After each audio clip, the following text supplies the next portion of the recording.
जी तो stock family, अस्सलाम वालेकुम रहमतुल्लाहि व बरकातुहू। It's me Mohammad Ehsan with you. You are watching my YouTube channel stock villa. आज की इस वीडियो में हम डिस्कस करेंगे हम नेटवर्क के बारे में। हम नेटवर्क के अगर हम पीछे पास देखें 2006 से हमें चार्ट अवेलेबल है।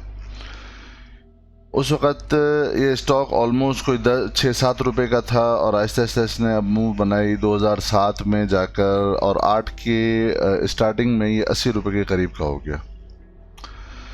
फिर इसके अंदर एक डाउन मूव आया और फिर 2011 में आकर ये फिर अगेन 11-12 रुपये का स्टॉक हुआ। उसके बाद इसके अंदर एक अपवर्ड मूव बनी और 2014 के एंड तक इसने अपना ऑलमोस्ट 178 का एरिया, ऑलमोस्ट 180 का एरिया इसने हिट किया। इसके बाद आई डोंट नो इसके अंदर कोई राइट इशू हुए 2014 में या क्या हुआ। उसके बाद से 2014 के एंड में ही इसकी वैल्यू फिर 16 रुपये के करीब आ गई और फिर ये एक इसी कंजस्टेड एरिया के अंदर चलता रहा और एक बेरिश मोमेंटम इसके अंदर बरकरार रहा। छोटे छोटे पुल बैक आते और फिर वापस से डाउन साइड की तरफ ये ब्रेकआउट देता, फिर छोटा सा पुल बैक आता और फिर वापस से ये नीचे की तरफ आता। 2014 से लेकर 2020 तक जो ये स्टॉक चल रहा था वो इसी एरिया में चलता रहा और ये तकरीबन 2 रुपये के करीब ये इसका मार्च 2020 में ये ऑलमोस्ट कोई और 1 रुपये और कुछ पैसे के ऊपर ट्रेड कर रहा था और इसने अपना जो ये बॉटम लगाया वो बना था 1 रुपये और 71 पैसे। चूँकि ये मुस्तकिल एक डाउन ट्रेंड के अंदर चल रहा था तो इसका जो ब्रेकआउट हुआ वो इस एरिया में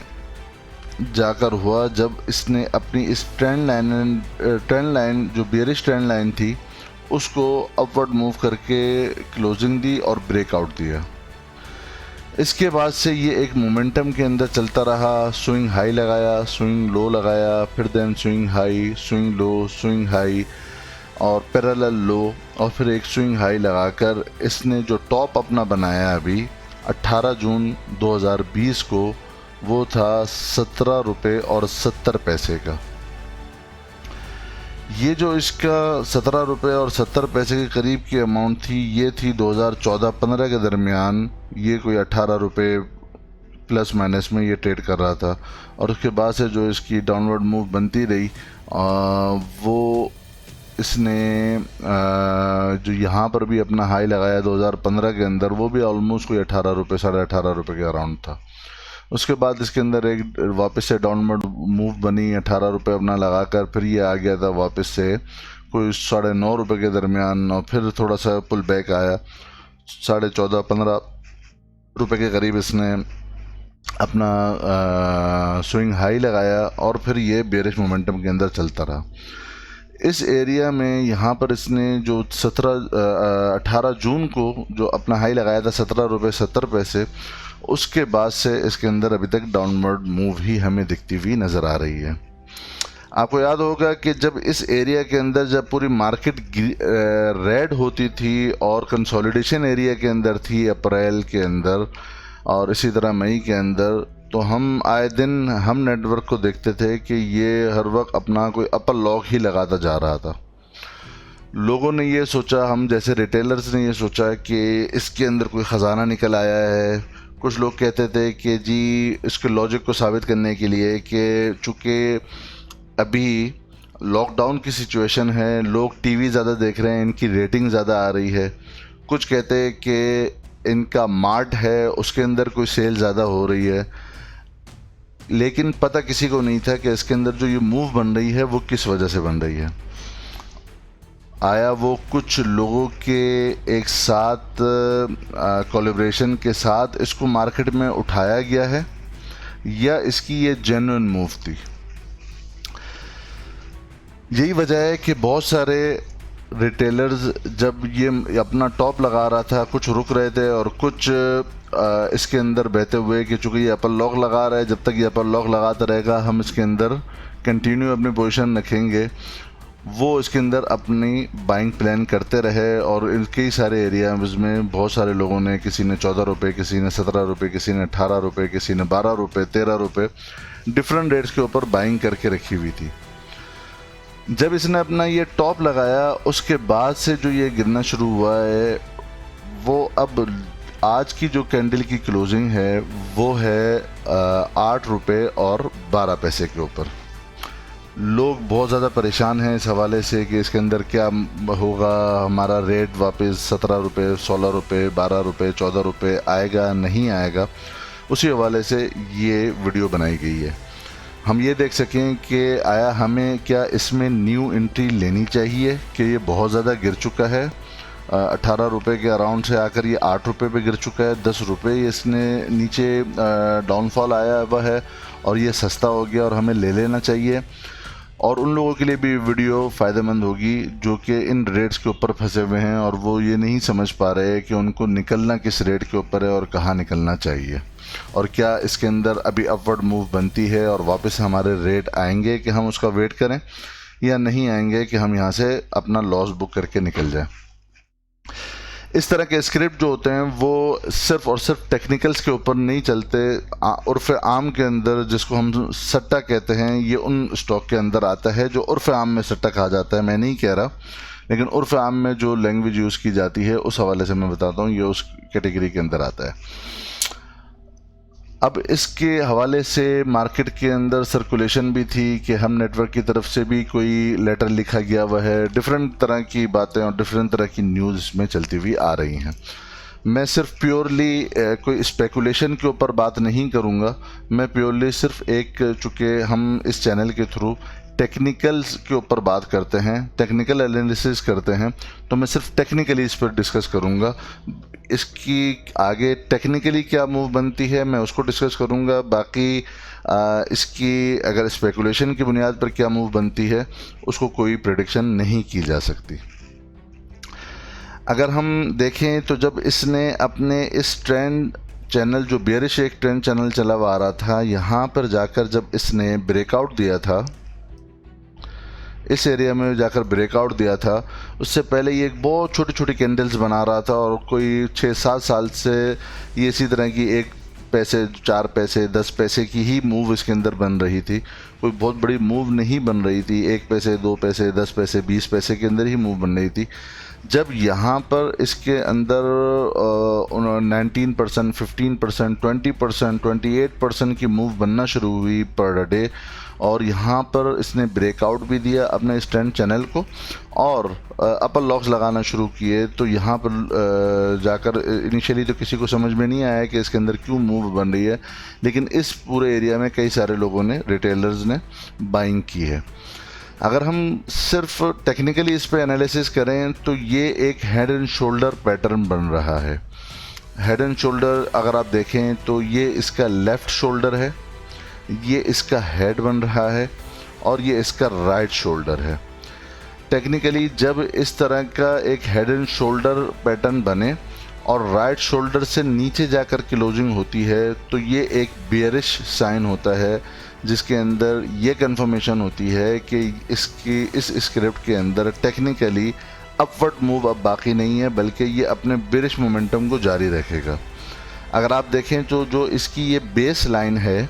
इस बेस लाइन से जब इसने नीचे जाकर क्लोजिंग की है तो उसके बाद इसने मल्टीपल टाइम कोशिश करी कि इस बेस लाइन है उसको अपवर्ड मूव करके क्रॉस करे, लेकिन उसको मल्टीपल टाइम रिजेक्शन मिल रही है और ये अपवर्ड मूव बनाकर इसके ऊपर क्लोजिंग नहीं दे पा रहा, बल्कि इससे नीचे जाकर ही आज इसने क्लोजिंग दी है। अगर हम इसका इस हेड एंड शोल्डर पैटर्न के थ्रू इसका टारगेट मालूम करना चाहे कि ये कहाँ तक जा सकता है, तो अगर हम ये देखें तो जो हेड की लेंथ होती है ऑलमोस्ट वही इसका टारगेट होता है। इसका मतलब ये कि अगर हम इसको एनालिसिस करें तो वापस से हमें ये अपने इसी एरिया में 2 रुपए वाले प्लस माइनस वाले एरिया में टेक्निकली जाता हुआ नज़र आ रहा है। ये बीच में छोटे छोटे पुल बैक देता है, जैसे इसने यहाँ पर अपनी सपोर्ट एक बनाई थी, यहाँ से पुल बैक दिया था, वापस से जब इसने अपना स्विंग हाई लगाया वापस से इसी एरिया में आकर इसने पुल बैक दिया और अपनी सपोर्ट बनाई। फिर जब ये अपना टॉप लगाकर वापस नीचे आया तो छोटे छोटे पुल बैक्स इसके अंदर आते रहे, यहाँ से पुल बैक आता, वापस से रिजेक्शन आई, फिर यहाँ पे जाकर अपना सपोर्ट ली, फिर यहाँ से पुल बैक आया, फिर वहाँ से रिजेक्शन आई, फिर यहाँ पर जाकर इसने सपोर्ट बनाई और फिर यहाँ से शॉर्ट टर्म पुल बैक आया, 10 लाइन की रेजिस्टेंस थी वो ली और फिर वापस से इसके अंदर यहाँ पर इसने सपोर्ट ली और यहाँ से सपोर्ट लेकर कोई पुल बैक नहीं दिया, बल्कि इसी एरिया में वो कंसोलिडेट होता रहा।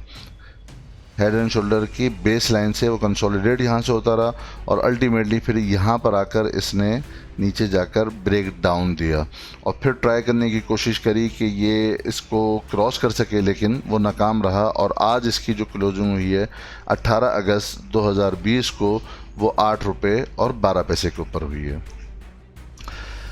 अगर हम फिबोनाची की रिट्रेसमेंट इसमें लगा कर देखें, जिसका बेस मैंने लो यहाँ पे लिया है और इसका हाई यहाँ पे लिया है, तो अगर आप ये देखेंगे तो यहाँ पर जो आज इसकी क्लोजिंग हुई है वो हुई है 8 रुपये और 12 पैसे के ऊपर और 0.618 यानी 8 रुपये और 11 पैसे पे फिबोनाची की यहाँ पर सपोर्ट बनती है। इसका मतलब ये हुआ कि अगर तो यहाँ से शॉर्ट टर्म के लिए सपोर्ट लेता है तो इसके अंदर ये इम्कान है कि वो अगर सपोर्ट लेके अगर मैक्सिमम उठा भी तो यहाँ पर 9 रुपये और 94 पैसे के करीब इसको जाकर वापस से रेजिस्टेंस मिलेगी, जैसे कि उसको यहाँ पर भी रेजिस्टेंस मिली थी, यहाँ पर भी उसको रेजिस्टेंस मिली थी, यहाँ पर इसने एज अ सपोर्ट के इस एरिया ने काम किया था। और अगर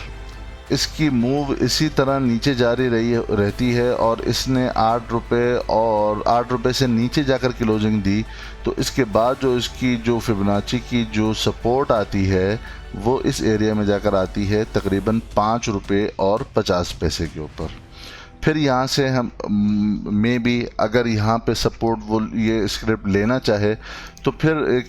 शॉर्ट टर्म के लिए पुल बैक आ सकता है, जो कि वापस से जो पहले यहाँ पर सपोर्ट का काम कर रहा था 8 रुपये 11 पैसे का, यहाँ पर उसको वापस से रेजिस्टेंस मिलेगी और फिर वो रेजिस्टेंस मिल के और अगर इसने यहाँ से भी सपोर्ट नहीं ली 5 रुपये और 50 पैसे तो इसका जो अल्टीमेटली जो ये अपना मोमेंटम बनाकर आएगा वापस से ये अपने उसी 2 रुपये और कुछ पैसे के करीब जो इस तरह की इसकी पहले की मूव बनी हुई आ रही थी, ये इसी एरिया में वापस से अपने आ सकता है। ये एक टेक्निकली इसमें ये समझ में आता है, बाकी स्पेकुलेशन के ऊपर मैं बात नहीं कर रहा हूँ। अब क्या हमें इसके अंदर न्यू एंट्री बनानी चाहिए? तो आप मेरे इस एनालिसिस से समझ चुके होंगे कि इसके अंदर न्यू एंट्री आपको बनानी है या नहीं, इट्स अप टू यू।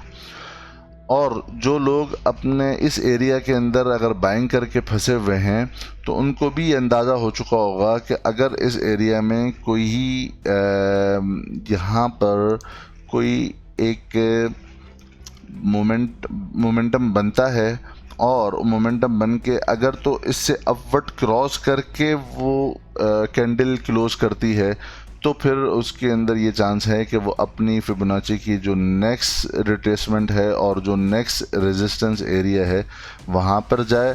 तो हम अपनी बाइंग अगर एवरेज करके इस पे ऐसे एरिया पे क्लोज करें या मिनिमम लॉस के ऊपर हम अपना पोजीशन क्लोज करना चाहें तो हम किन किन एरियाज़ को देखकर अपनी पोजीशन क्लोज कर सकते हैं। बाकी ये जो मैंने टूल्स यूज़ किए हैं इसके हवाले से जिन दोस्तों को नहीं पता उन दोस्तों के लिए एक कोर्स मैंने डिज़ाइन किया है और जिसके अंदर आपको ये पता चलेगा कि डिफरेंट चार्ट पैटर्न किस तरह होते हैं और उनकी टारगेट्स किस तरह से डिफ़ाइन किए जाते हैं, कौन कौन से मल्टीपल इंडिकेटर्स यूज़ करके हम देखते हैं कि हमें किस स्क्रिप्ट में बाइंग करनी चाहिए और कौन सा इंडिकेटर किस स्क्रिप्ट के अंदर ज़्यादा काम करता है, कैसे हमें इसको जांचना चाहिए, और हमें कौन कौन से मल्टीपल इंडिकेटर्स हैं कि किस स्क्रिप्ट में कौन सा इंडिकेटर यूज़ करना चाहिए, ये इस कोर्स के अंदर डिज़ाइन किया गया है। और इसी तरह हमें ये भी इस कोर्स के अंदर पता चलेगा कि कौन सी सपोर्ट एरिया होते हैं, कैसे रेजिस्टेंस एरिया निकाले जाते हैं, कौन से रेजिस्टेंस एरिया में रेजिस्ट करता है स्क्रिप्ट, किस वक्त रेजिस्ट करता है, कैसे मालूम होगा कि रेजिस्टेंस यहाँ पर है या नहीं, और कैसे पता चलेगा कि कौन सा स्क्रिप्ट किस एरिया से सपोर्ट लेता है। इसी तरह रेडी और फ्यूचर मार्केट के हवाले से लॉन्ग और शॉर्ट पोजीशंस किस तरह ली जाती हैं उसके हवाले से, और मोस्ट इम्पॉर्टेंटली ट्रेंड आइडेंटिफिकेशन के ट्रेंड को कैसे मालूम किया जाता है। इस कोर्स की जो लास्ट डेट है वो 27 अगस्त 2020 है, लेकिन चूँकि फॉर्म्स की तादाद मेरी अलॉटेड जो लॉट्स थी, जो सीट्स अवेलेबल थी, उससे ज़्यादा आ रही है, तो ऐन मुमकिन है कि हम शायद इस 27 अगस्त तक की डेडलाइन को तक हम वेट ना कर सकें। आपसे गुजारिश है कि अगर आप इस कोर्स में इंटरेस्टेड हैं और आप जानना चाहते हैं ये तमाम चीज़ें, तो नीचे डिस्क्रिप्शन के अंदर मैं गूगल फॉर्म का लिंक लगा दूंगा, आप वहां पर आकर अपना एडमिशन कंफर्म कर सकते हैं। वाया मेल आपको कंफर्मेशन मिल जाएंगी, और जिन लोगों ने अप्लाई किया होगा उनमें से हम कुछ लोगों को मुंतखब करेंगे, और फिर इंशाअल्लाह अज़ीज़ 29 अगस्त सैटरडे और संडे को हमारी क्लास होगी। आप तमाम दोस्तों का देखने का बहुत बहुत शुक्रिया। अगर आपको ये वीडियो पसंद आई है तो आप लाइक कीजिए, सब्सक्राइब कीजिए चैनल को और बेल आइकन पर क्लिक कर दीजिए ताकि हर आने वाली वीडियो सबसे पहले आप तक पहुंच सके। आपके देखने का बहुत बहुत शुक्रिया।